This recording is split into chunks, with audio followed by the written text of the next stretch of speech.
Welcome back to America's Front Line. Today we're going to talk about Ukraine and Israel and the Gaza Strip.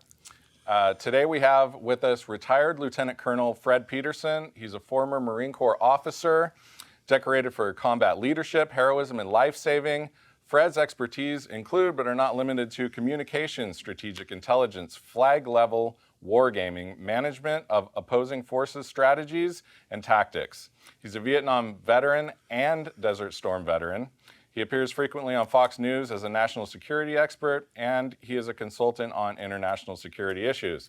Also the former Dean of Students at Seton Hall and holds a law degree from Fordham. Thanks for joining us today, Fred. Appreciate you having you on the show. Pleasure to be here. We hope that we can make a contribution to your constant search for truth. I like that statement. That's a great statement, isn't it? Statement. That's exactly what the show is about. Yeah. So, and that's why we have you on today. So, with your background and expertise, we're hoping to ask you some questions and get the inside scoop on the strategies for the war in Ukraine as well as Israel. I think we probably start with the war in Ukraine. How or why you think this war started? I think a lot of the West is under the impression that Putin just started the war. Some people say it's NATO's 2008 involvement in bringing Ukraine into the membership. There's 100 different things people think.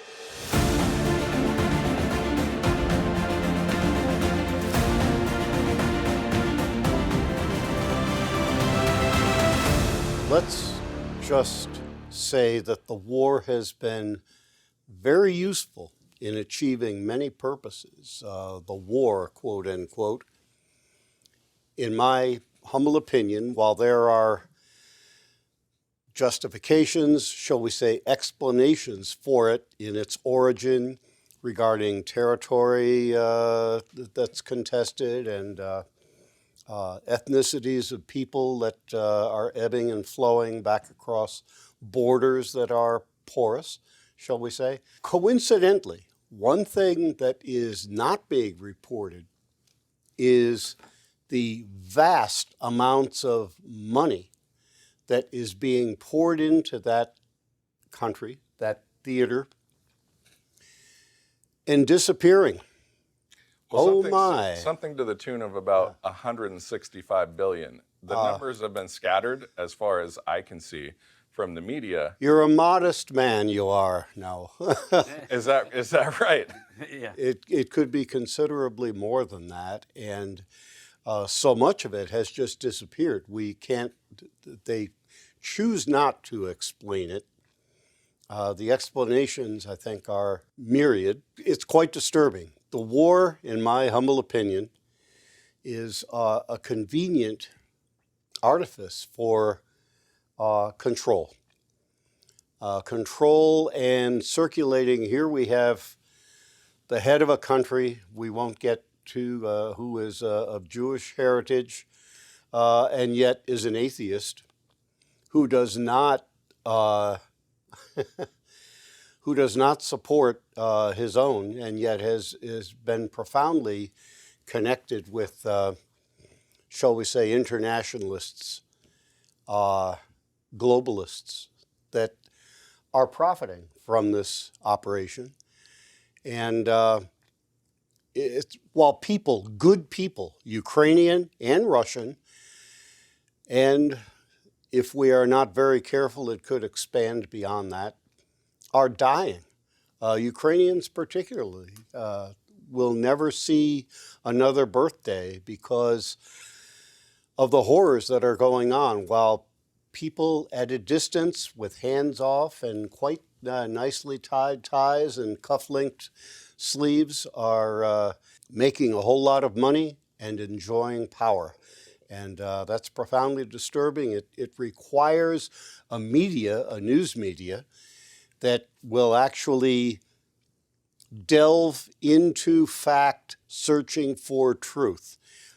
We don't have that much anymore. We do here, front line, but there are many places where you're not even, that isn't to say that we're you always present the right opinion and the right point of view. No, but you search for truth with a good heart and an upreaching that is something that is necessary in order for you to find something beyond a paycheck or a connection that will be useful to you. I am profoundly disturbed with the whole Ukrainian exercise. Russia has been mischaracterized, not to say that the Russians are all good or that Putin, who appears to be in a rather dire health condition right now. We know what his background is and has been, was certainly an enemy of that which we held up as freedom, American and Western ideals of independence. And yet some of that has ignored, some of that analysis has ignored some good things that Putin has done and has both for his own people and how he has varied from the rigorous Marxist heritage that his country has practiced. What we have now is a different Putin, a different Russia, a profoundly different Ukraine than is prominent and propagandized by the media today. Am I saying too much? No, not at all. Not on this show. So, Yeah, no, that's a lot of good information. well, I would ask you, because I find myself waffling as far as support for Ukraine. I thought Not- it was pancaking.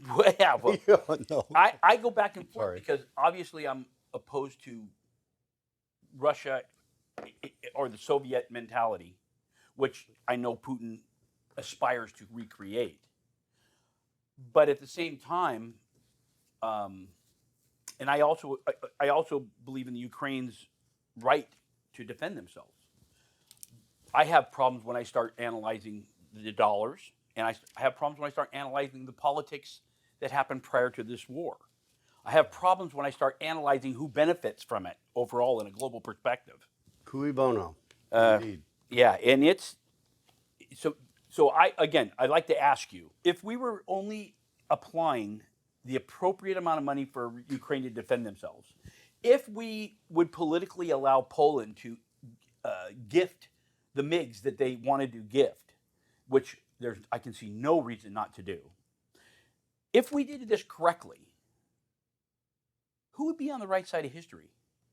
The invasion from Russia to Ukraine in their belief that that is still their territory, or Ukraine for defending themselves as Ukraine and not wanting to be part of the Eastern Bloc? That's where I'm struggling. I think we're all struggling. Well, some are not struggling. Some, I believe, are manipulating. And those of good faith are struggling with what we hear, and yet then what we see is actually happening, both on the ground, in the economies, in military analysis of what weapons are being used, how they're being applied, in the excruciating pain of people who are paying a price in blood and broken families and destruction of property, that some of it very quite historic. We are struggling, and I think that what we have to do is pull back the curtain, find out who is, in my opinion, manipulating this event at the cost of a tremendous human sacrifice and historic sacrifice, misrepresenting the parties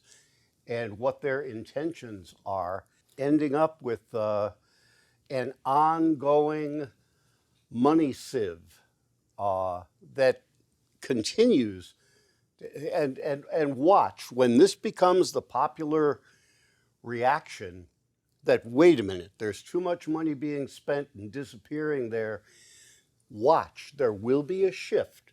There will be, watch, keep your eye on the Congress and the election. Precisely. It'll be a major component of this upcoming There will election. be well, if we have one, indeed. There may be There's a an comment. emergency that attempts to preempt I for don't the believe first time in history. I don't believe the people will tolerate it.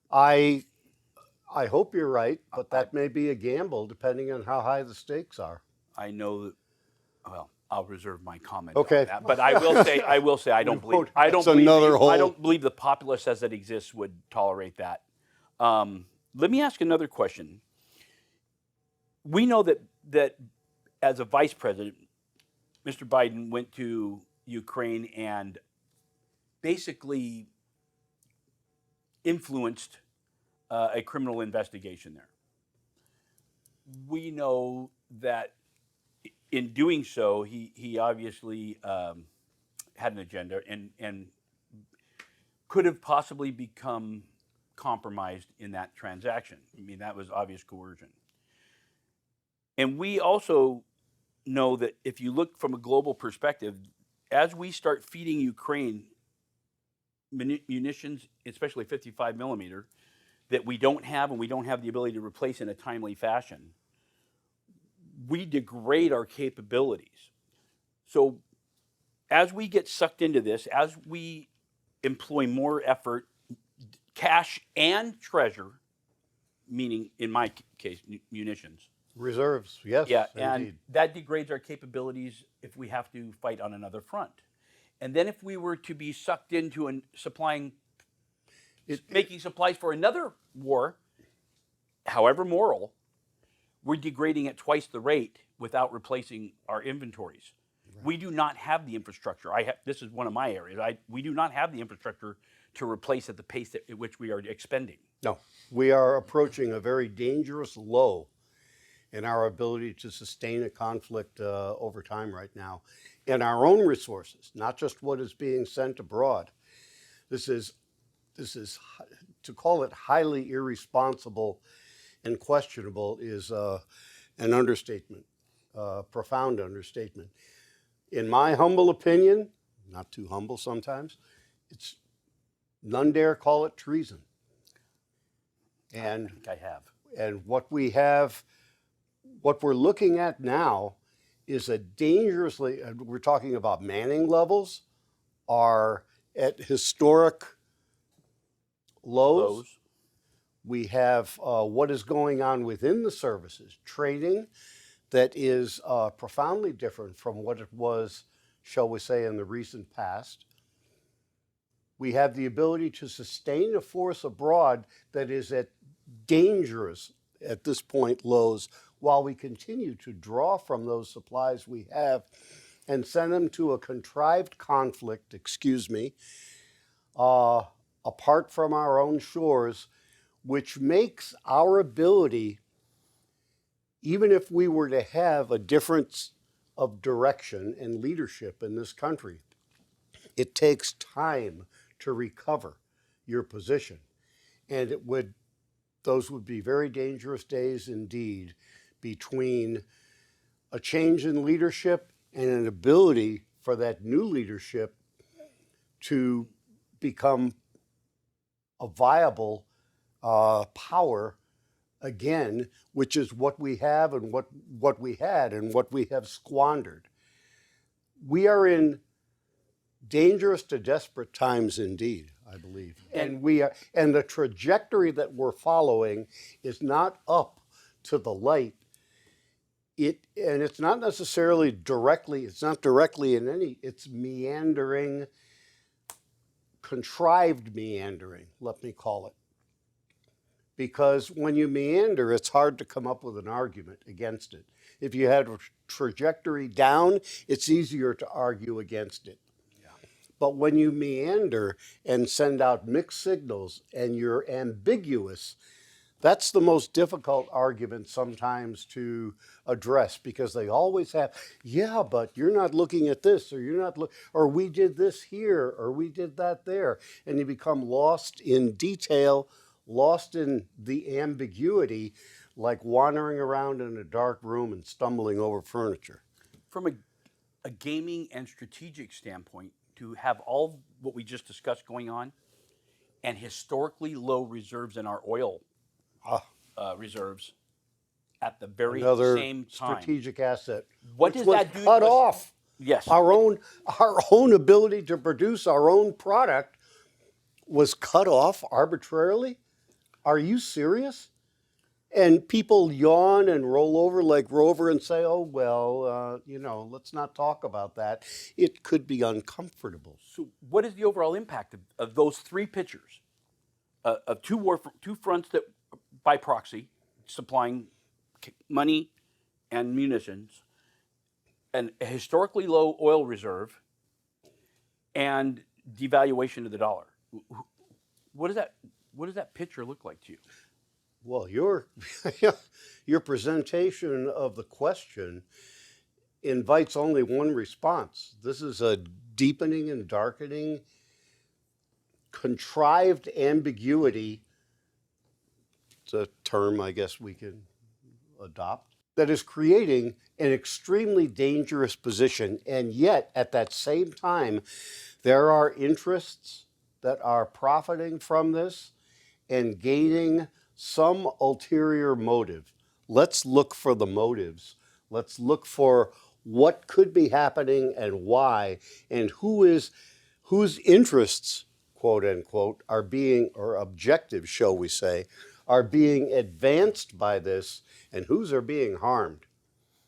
America, those who believe in the country, those who believe in the ideals, those who believe in that American dream that very short time ago was that torch held up of light to the world that people would reach for and say, yes, freedom, that's what we desire.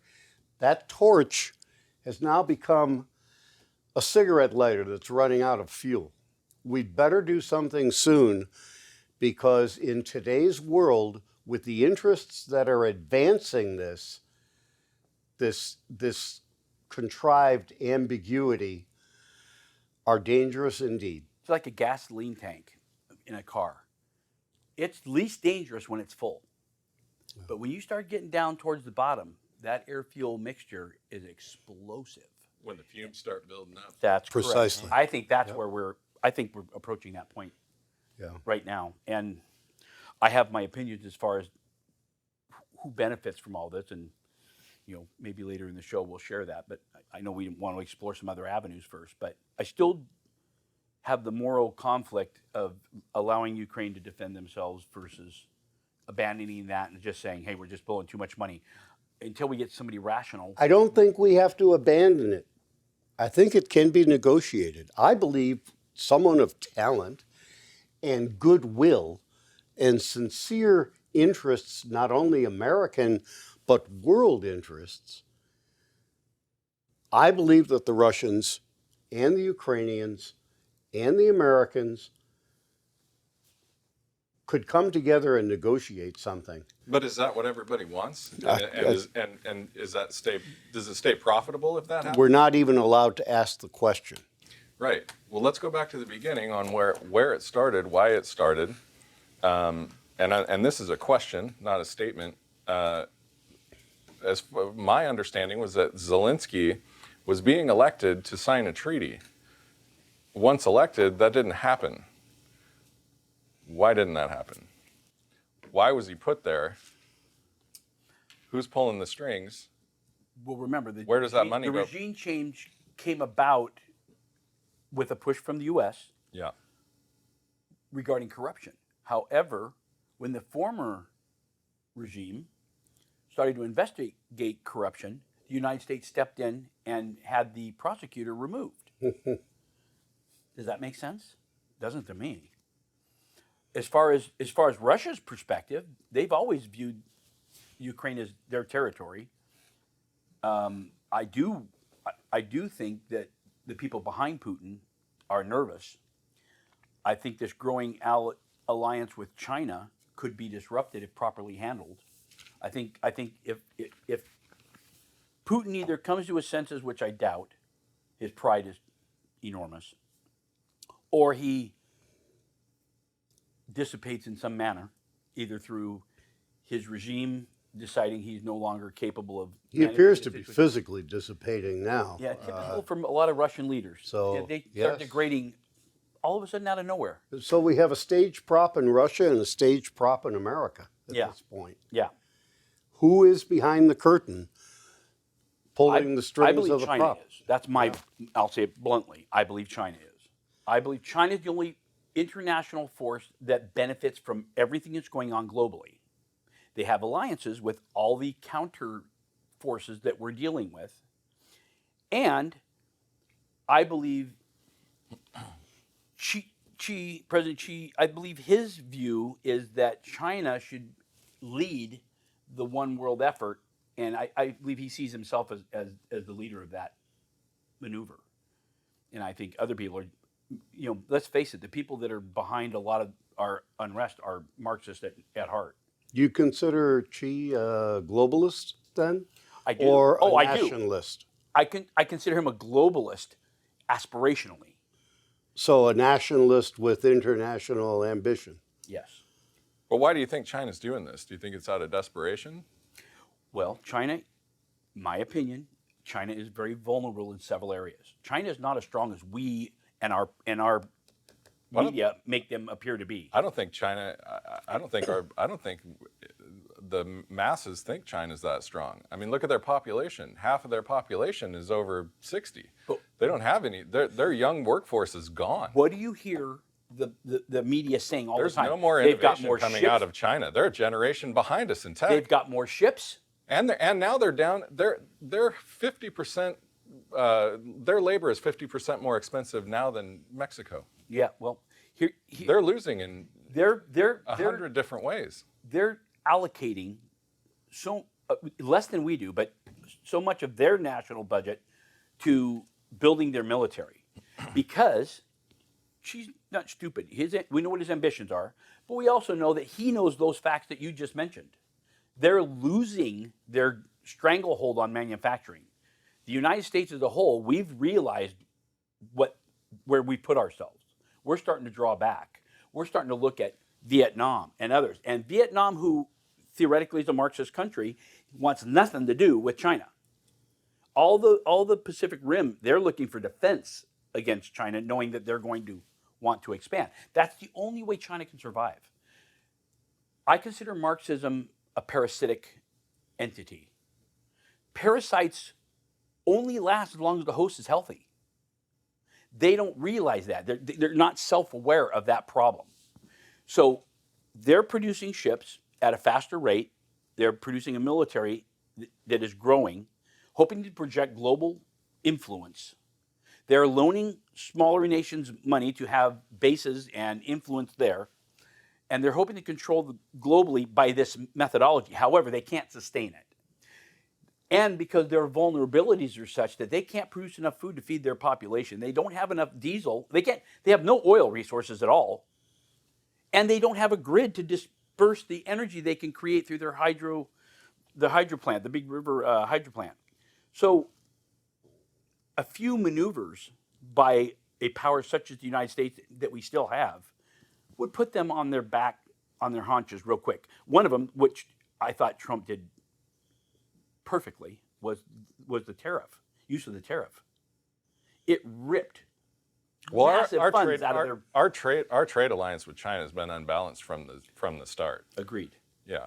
So we're starting to realize it. And what is worse than the trade imbalance is we've eliminated capabilities based on the fact that we'll let them pollute their land. The importance of fuel, be it oil, be it coal, or whatever, on the world stage in order to sustain a growing economy.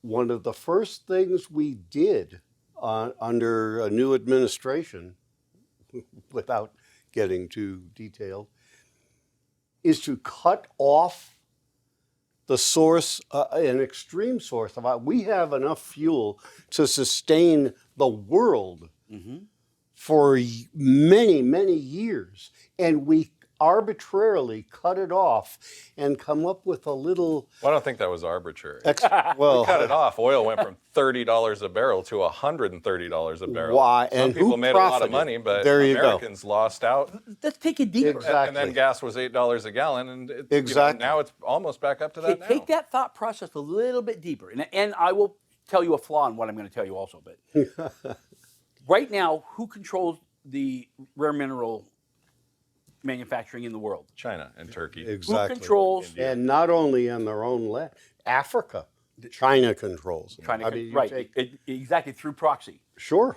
Who controls manufacturing of solar panels and lithium batteries? Aha. China.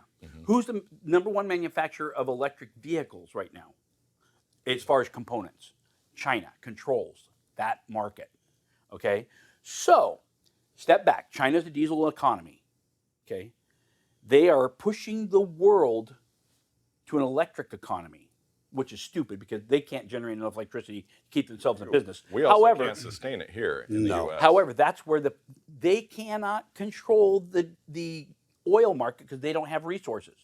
They can control access to components for electrical vehicles. But they don't control the high-tech market, which is why I think one of their first steps out of the gate is probably going to be Taiwan and Japan.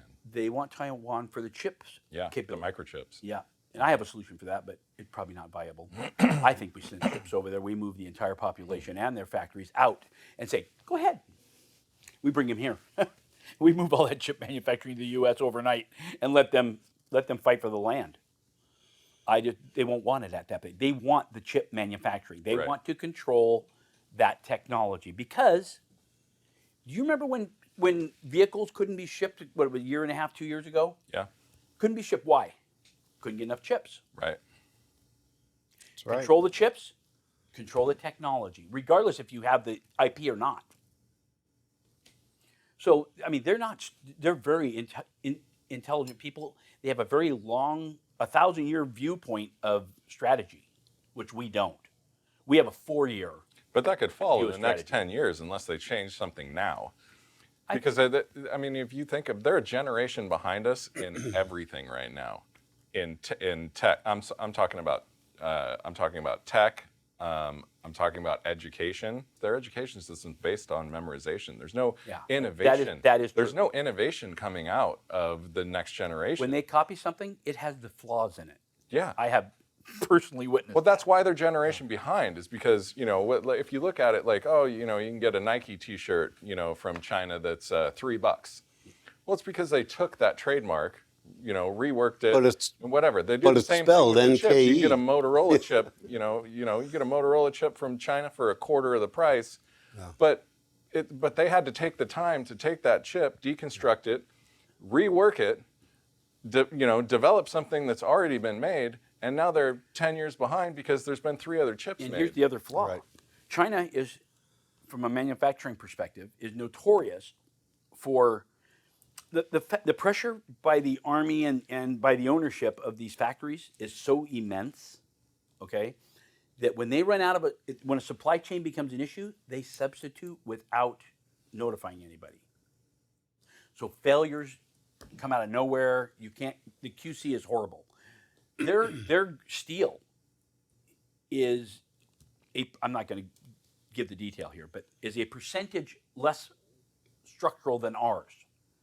In other words, if I design something to fail at 5,000 pounds with U.S. steel, it'll fail at substantially less from a Chinese steel. Yeah. And that is, I could go into that detail, but it's very deep in the weeds. But it is a fact. So the steel they're using on their ships, the steel they're using on all this weaponry they're creating, is inferior to what the U.S. can make right now.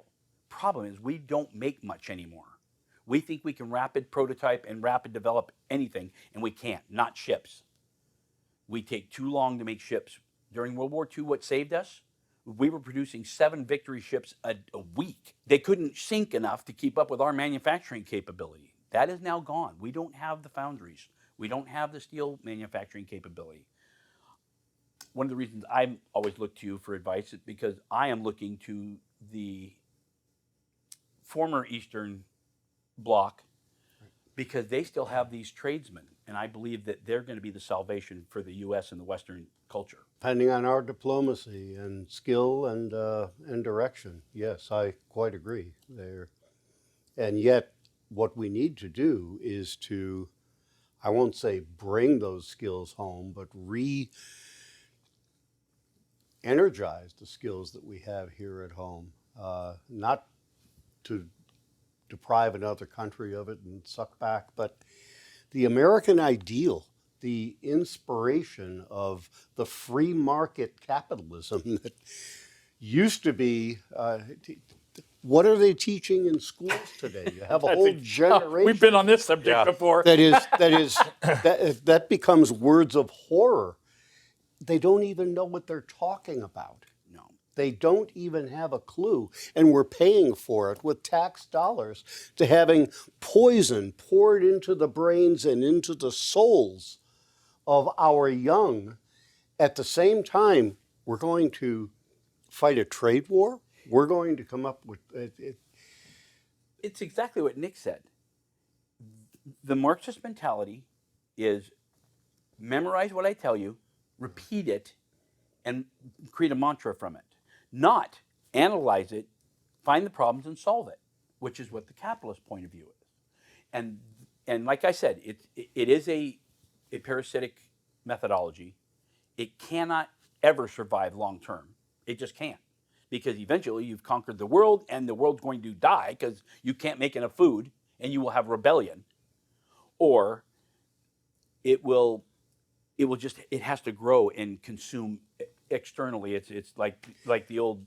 But I take a subtly different observation of this, and that it's not we're at war with Marxism so much as Marxism is simply the tool that globalists are using to control their own. That is the go-to system. So it's not to fight Marxism, isn't to pull aside the curtain and find out who is behind the curtain that is offering this. Marxism is useful because because of its ability to control. It's not as if he or she or they behind the curtain have Marxism as their idealistic objective. No, their ideal is control. And Marxism is simply the means most effective, most useful to administer that which they control. To administer that which they control.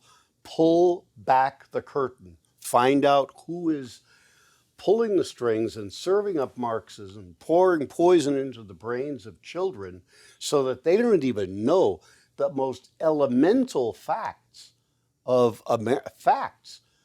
American history and philosophy of where it came from. They can't discuss it, but they can come up with Marxist-sounding, reverberating platitudes. And that is the real danger.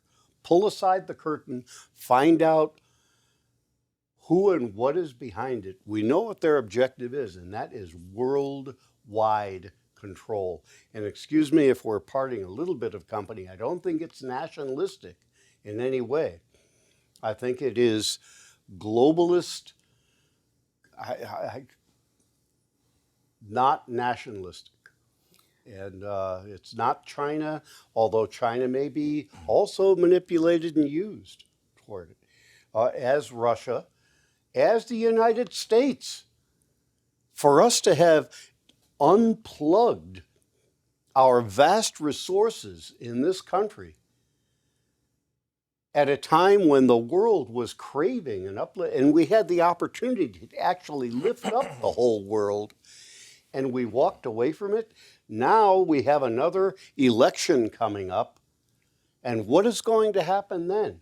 Will there be a world crisis where we're not able to have that election because it looks as if a number of people are waking up now, and yet if there is a crisis, oh my gosh, we can't have an election. We have to vote remotely by AI. Well, if you follow the money, There right? you go. There's control, there's power in crisis. Somebody's profiting off of every Precisely. crisis that's happening. Now, my question is Are they contrived crises? are they contrived, right? No, I think they're absolutely contrived. History has been too long and had too many events that are too similar to what we are now panicking over with the most advanced technology ever. Crisis is opportunity. Yes, it is. And if that's the case, I want to bring us back. We've strayed off a little bit. I want to bring us back to Ukraine. If that's the case, we're sending billions of dollars right now to Ukraine. We're funding, to the tune of another $150 billion over the last few years, sending to Israel. How much can we afford to help these? What if another crisis pops up? I'm sorry. I get back to what is the moral limitation. In other words, what is right to do versus what are they doing to take advantage of the situation? I think I support freedom anywhere in the world. 100%, but we don't have the most robust economy right now. Not with this president. This administration has, I think you said it best, it sabotaged our capabilities in 4 years or in 3 years. Yeah, that wasn't They took an us from arbitrary the decision number at one all. Oh, not at all. economy in the world to floundering. But that being said, again, I've had this conflict in my head with Ukraine. I think I'm settled on the fact that it's a moral cause, that Russia, because they have reverted to a communistic or Soviet mentality, must be stopped there. Because I know I've been in Poland and spoken with them I think recently. it's more They're afraid. nationalistic now than Poland's next on the strictly list. communist. Yeah. Yes, Yes. that's right. And they can't believe we're so stupid. They've come from a Soviet mentality. They're now capitalists beyond what we are. And they're like, what, do you guys not realize what's going on? Yes. Well, they're an extremely innovative country as well. Oh, They're a shining star. great and brilliant people. But the Sure. point is, they're saying, U.S., do you not see that you're going down the same path as China did, or as you're falling right into the plan? So, Fred, worst case scenario. What's the worst case scenario for because we discussed? I mean, obviously, best case scenario. We've discussed it. What's the worst case? What's the worst? And I'm not saying what's the worst that can happen for Russia, for Ukraine. What's the worst case scenario for the world in this situation? Kiss Lady Liberty goodbye, because she will be beaten and raped in the street, sold into slavery, and she will have no more children. She will have no more dreams. The lamp of liberty will be out and fizzling up a wisp of smoke to history. And we won't know history anymore because we're in an age of AI. And when that is adopted as a tool of control by powers that exceed what we know now and what we feel threatened by now, that is a horror of a nightmare beyond almost calculation. How do you come out of that? I ask myself the same question.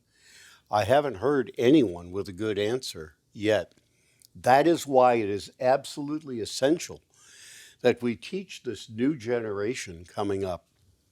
We pull the poison plugs out of their brain and we fill it with liberty and the ideals, the best ideals of humanity that we have had for so long. Because should we leave them in an age of technology as it is now, and as it is evolving even ever more so, I don't see a way to come back. I simply don't see a way to come back, because you won't have the alternatives that will register in the brains of those that are controlled. Well, at some point, Because it's they have been cut off from those possibilities. well, at some point, you reach the point of no return, right? At some point, it's just too late. Indeed. So, if How time close is of are the we? essence, right? How close are we? When So how much longer does this war go on? When does the U.S. step in, and how much? We've got about, I would say, 2 years. We have an election coming up. This is very controversial to say. This is not me saying it. We don't want to. This is crazy, but I think there is a real possibility that the next election there will be a crisis. Oh my gosh, wear your mask. Either a health crisis or a number of crises that will co-join to prevent that election from happening. And we will have to vote remotely and electronically or whatever. And the bottom line is manipulation and continuation of our devolving into tyranny.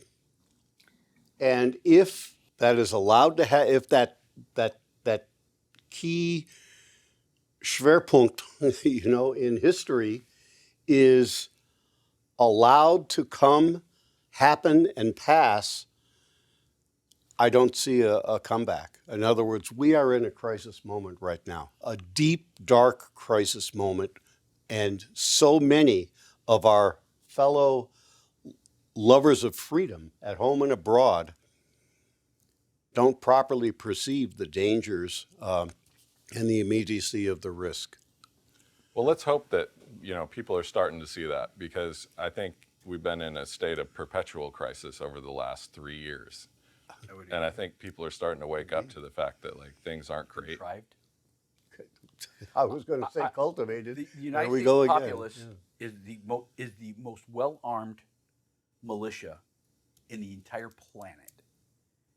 And I think the silent majority, when they lift their head up from doing the daily job that is to survive, that the government purposely makes more difficult, when they finally look up and they go, what in the heck?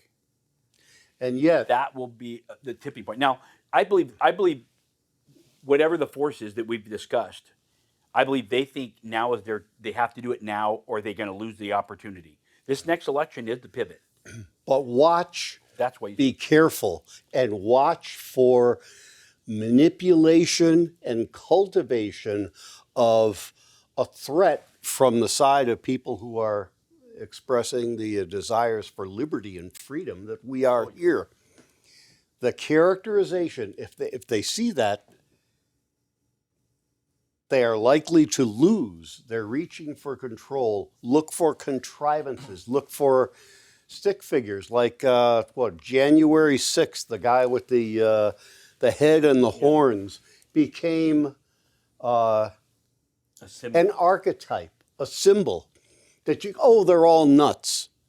That is, in my humble opinion, without going into facts or this or that behind it, but we know that they won't even release the documents of 9/11, or excuse me, wow, of January 6th now. Our own government is restricting access to the facts that contributed to it. What does that tell us? Once again, 2 years. Count the days, count the months, the weeks, and we'll see where this all goes. But we have got to get it right. Yeah, There may not be now we're another dealing bite with at the another apple. crisis in Israel. Well, Before we start on that one, I have one last question for you. So, as a military strategist, I just want to know your thoughts. How do you think Zelensky is doing? Do you think he's puppet strings, or a fundraiser? Or do you think he's leading Ukraine in the right direction? I opt for your first. Yeah. Zelensky is not a Ukrainian patriot. He's not an advocate of hard values that either that we would share or that we would oppose. He is a hard advocate for the interests of Zelensky. I think he's the wrong man at the wrong place at the wrong time. Not going to offer a whole plate of different choices, but your question was Zelensky himself, And I don't trust him. I don't believe he has the best interests of either our values or Western values or the Ukraine itself. I think he has Zelensky as his number one objective, and he's quite well achieving that. And he finds other allies that are willing to contribute to that cause, and as they achieve their personal ends, too. We live in very desperate times with a dearth of leadership and of courage and of sincere, well-founded value on our side. We've got to find a way to recover that. We've got to find a way to see the light, stand up and declare the truth, whatever the cost. Whatever the cost. If that's the case, shouldn't we go back to the prior form of warfare in which you only fight a war that you will win? And these marginal acts that we take should be abolished. If you're going to go to war, you better you break things and you kill people and you end the war. That saves more lives than these prolonged activities. I just am tired of pussyfooting I'm around not these problems. advocating breaking things, killing people, or doing anything, and neither are you. What we're advocating is winning Yes. with the best strategy that is the most moral strategy that we have. But the larger moral context is looking to the light, looking to that light of liberty held high. That is our light. That is to what we reach. That informs our actions, because achieving that is a good end in itself, and good means will lead to that good end. You can't corrupt the means in order to reach for the light. I agree with that. So that's my answer. Well, that's very poignant, especially in our next segment, which we're going to talk about Hamas and Israel and the Gaza Strip. And so we'll be right back.